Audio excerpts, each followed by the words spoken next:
I first learned about investing is when I read the book Rich Dad Poor Dad, and at that time it makes a lot of sense to me.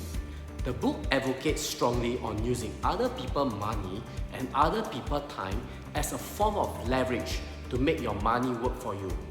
Over time, I see more and more Singaporeans making stupid money and retiring early over properties, and I believe real estate is the best way to go for a safe and yet good form of return of investment. Hi, I'm James Lim, founder of Property P.L.U.S System, and today I shall share with you the top 3 reasons why real estate is to me the best form of investment.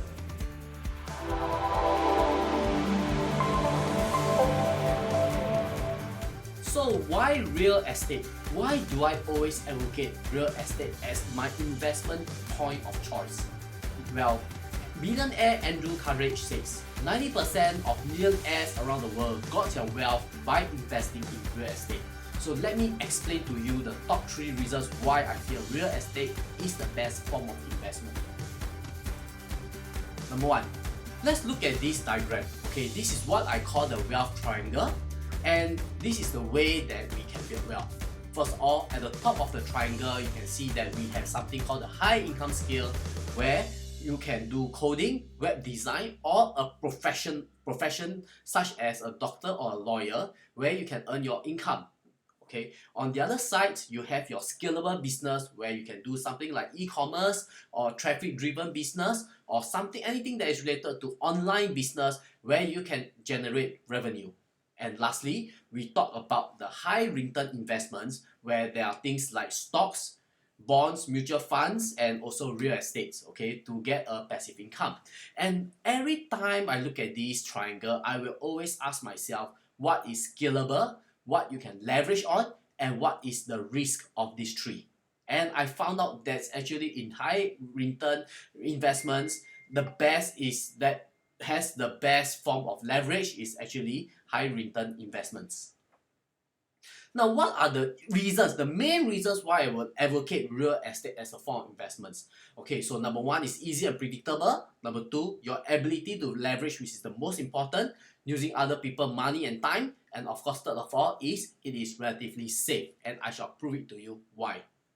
Now, let's talk about easy and predictable first. Okay, now real estate in Singapore is something that is very easy to predict and is very easy to make money if you follow a certain set of systems. Me, as a investor myself, I've looked through thousands of properties in Singapore, both brand new and resale, and I have come up with my 4S model, and I've also come up with my Property P.L.U.S system, in which to choose good value properties in which it will help you to maximize your return. Okay. Moreover, looking at the pictures, all this real estate data is easily available in Singapore, and it is all data driven, which means with all this past data, you will be able to predict the price of the property or the value of the property that you has a potential to have a potential gain. Okay. Now, property is also pegged to inflation. What I mean is that in property, it is very hard to lose money. The reason is because property is pegged to inflation. And we all know that inflation is continuously going up. And because inflation is going up, therefore, property price has no choice to go up. Yes, I agree with you that sometimes you may hear that property price will drop, especially during times of economic crisis. But if you have the holding power, as you can see from my picture over here, now even if you were to buy at the peak in the past, okay, if you were to be able to hold for 10 years when the market recover, you will still be able to make profit. It's just that in order to make even more profit, you should look at my P.L.U.S system or my 4S model. Okay, supply and demand is very easily predictable in Singapore. Now, put it this way, Singapore land is very scarce. Okay, we have limited lands, and therefore we can predict the supply of the new developments that is coming in, and we can also predict the Singapore birth rate and our immigration numbers, in which we can know what is the demand for it. Lastly, real estate is something that is very low maintenance that you can hold on to. Now, I would like to spend more time talking about the power of leverage. Okay, why people make money through real estate is just because of this word called leveraging, and leveraging is a very powerful term. Okay, how I got into investment is actually this guy Robert Kiyosaki, of the author of Rich Dad Poor Dad, and I read his book when I was young, and that got me into investing. Okay, and this is what he says: people with leverage have dominance over people with less leverage. In other words, just as humans gain advantages over animals by creating leveraging tools, similarly, humans who use these tools of leverage have more power over humans that do not. Okay? Put it simply, leverage is power, and we all want power. Now, let's talk about the power of leverage in real estate. Okay, one example I can give you is this. Let's assume that you have $100,000, and we are talking about, as an example, a property that costs $100,000. Okay, now would you, with your $100,000, just buy one house for $100,000 and you own an asset of 100K, or would you prefer to buy 4 houses with a 25,000 deposit each on a 100K home? In this way, you actually own 4 houses and your total assets is 400,000. Which do you think is better? Let me give you other examples. Now, a lot of people or some of my clients have said, well, James, I would prefer to buy stocks over real estate. I agree with them, but that depends on how savvy of an investor are you and how much of a risk taker are you. Okay, now definitely I would advocate both stocks and real estate for a diversified portfolio. But let's look at the difference. Now, on the left hand side, you can see that I'm talking about stocks. Let's assume that stocks has an average gain of 8%. Assuming you put in an income of or a capital of 200,000, your gain is only 16,000 from an 8% return. Okay, but how about property? Let's assume that your property didn't do so well and you earn only a 4% of return of investment. Alright, and we talk about the same amount of capital that you put in of 200,000 for a 1 million property. Note, your 4% gain of your property price, which means your gain is 40,000. Just by putting in the same amounts of dollar of 200,000 capital, one you have made 16,000, while the other you have made 40,000, just because of the power of leverage. Let's look at another example of stocks versus leverage. Okay, now you can see that let's say you use 100,000 to buy stocks, you are now in control of an asset that is same as your investment of 100,000, which means your return on investment is only the percentage of return times 100,000. But for real estate, if you buy 5 houses and you put in each of a total of 20,000 down payment, okay, you now control an asset of 500,000. So which means your return on investment will be much higher because your percentage you multiply by your total asset worth. Now, two important formulas you need to know about investing is these two, return of investment and return of equity. What is the difference? Well, for the first formula for return on investment is when I am calculating the percentage of how much you will get back if for your investment. For example, how much you earn as a profit divided by your total sales price. The second formula is return of equity, which is much more important when it comes to real estate. This is because of the reason of leveraging. Now, instead, the formula goes is the profit divided by your capital that you put out. Now, what is the two main difference? If we look at stocks, because you use your same capital as the same sales price, therefore, return on investment and return on equity is the same. However, for real estate, because you only put down a 20% down payment, and this 20% down payment is your capital, therefore, the risk is lower and your profit is higher, that the profit divided by your total capital. Let's take a look at this example. Now, in this example, this is one of my client's unit, okay, that he was only 26 years old at that time, and he sold his property over a period of 3 years. Now, let's look at the difference of the formula. Now, in the first formula for return of investment, as we said, the difference of the, or rather the profit over here is $141,000. Alright? And if you take 141,000, you divide by your sales price, or the price that which he bought for, he will give him a 22% return of investment. However, because he only put down a 20% down payment, therefore, if you take his formula of his profit divided by how much he gained or how much he put down, okay, in total he will earn 111% return of equity. This is a much more important numbers when it comes to real estate. Okay, so he earned a return of equity of 111,000 in 3 years. Per year, he's actually earning 36.8% return of equity per year. Now, this is also another question that a lot of people ask me, and this will also comes in line with leveraging. Okay, so the basic question that I should like to ask you is that should you take a 15-year loan to clear up your loan, or should you drag further and take a 30-year loan mortgage? Okay, so let's look at this example. Now, although you are paying a lot more interest for the 30-year loan, the benefits of a lower monthly repayment shouldn't be ignored at all. You will have more cash when you take a 30-year loan. And when you have a 30-year loan, with this cash, what should you be doing about it? So let's look at this example. Let's talk about you purchasing a property for 1 million and you put down a down payment of $250,000. Now let's look at the cost. Now there is for your total cost, there is your down payment, there is the principal, and there is also the interest. Okay. Now let's look at the numbers that I've calculated out. For a 15-year, the total interest that you're paying is $117,000. Monthly repayment, you are forking out $6,200. Now, however, if you take a 30-year interest or 30-year loan, the interest that you pay is $242,400 over. Okay, while your monthly repayment is only less than $3,500.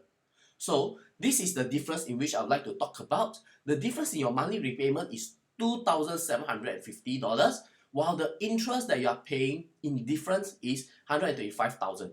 So the question is that should you every month take out these $2,700, or should you just pay up the interest and save this $125,000? Alright? Let's put an example, and you decided to be a savvy investor that every month over this 30-year period, okay, you will take this $2,700 and put it inside an index fund tracking the S&P 500. Okay, now if you were to take this money and put it inside this index fund, it should conservatively, historically data shows you a 7% return of investment. So let's look at the two scenarios. In your first scenario, where you take a 15-year mortgage, you will be saving $125,000. But for your second scenario, if you were to put your money into this index fund over a period of 15 years, I'm not even talking about 30, I'm talking about 15 years, you would have made $231,490. In short, if you would be disciplined to put your money inside this index fund, you would have earned $231,000 instead of just saving $125,000. So, if you have chosen the 15-year mortgage, you have paid up the house in 15 years, but you may not have enough capital to do more investment. Okay, and what is the opportunity cost? This opportunity cost is important because by choosing the 15 years as opposed to the 30 years, the difference you have lost is $106,000. Okay, so which is better?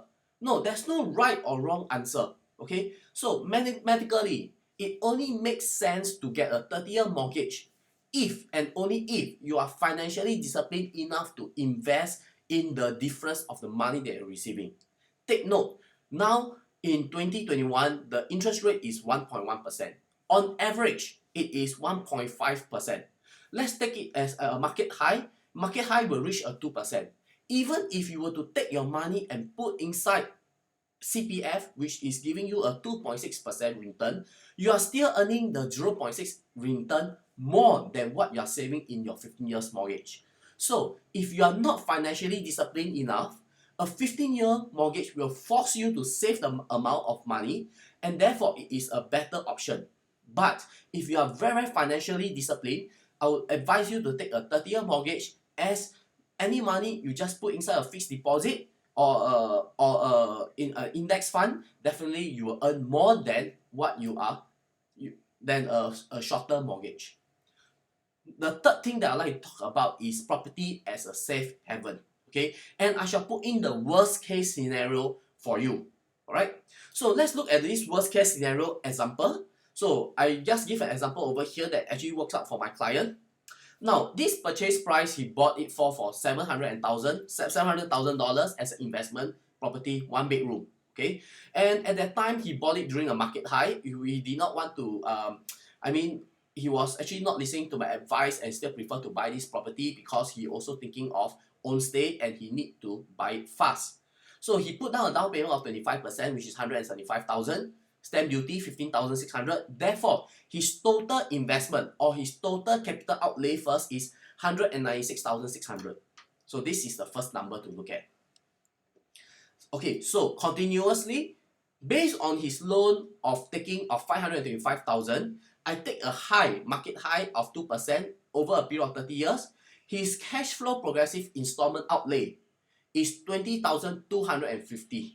Okay, so his money installment upon CSC is close to $2,000. Okay, so this is all his financing that he has to fork out. Now, however, let's calculate that 3 years during construction and 3 years later he's going to rent out his place. His gross rental per month, I'll take it as roughly around 2,000, same as his monthly installment over a 36 months period. Okay, and also you also have to add in your monthly maintenance fee. So I put in here all your expenditure and also all your profit. So this is the most important slide. Let's look at his cash flow. So let's assume the worst case scenario that over the 6 years period, his property did not grow at all, or his property grew, but due to a crisis, the property price went back down again, and let's assume that he did not make a single cent of profit at all, okay, of his property. As I said, real estate, you should be able to hold it over a long term where you are be selling at the market high. That is where you can maximize your profit. But let's assume in this case, this client urgent need of money and therefore he need to sell it fast. So let's look at the numbers. His outstanding loan after that 6 years period will be 456,635. Okay, and with this outstanding loan, if you will take the sales price minus outstanding loan, what he has paid up or what is his balance after the outstanding loan will be, after he sell that time, what will be the profit that he will get back, or the cash that he will get back is $243,365. Okay, now if you minus off your expenses from the maintenance fee, your total wealth fund that you have actually put into this property is actually 236,165. Therefore, if you were to take your profit from your 36 months of the rent, which is over here 45,500 over, and if you were to divide by this amount of your total wealth, which is your capital, your return investment is 23.9% over a 6 years period. That is close to 24% over 6 years, which will work out to roughly 6% return on investment. So I feel that it is still a 6% return on investment is still very good. Alright, so here is the end of my video series of why I would always advocate real estate as a portfolio. My conclusion is that, well, I always feel that real estate is very safe to enter into. It has multiple stream of income, and most importantly, you can leverage on other people's money. And is to me, if you look at the wealth triangle, it is one of the best form in which people can enter that you do not need to have a specific skill set. So if you like this video, feel free to smash the like button, feel free to comment below, and hope to see you soon in our next series. Thank you and bye.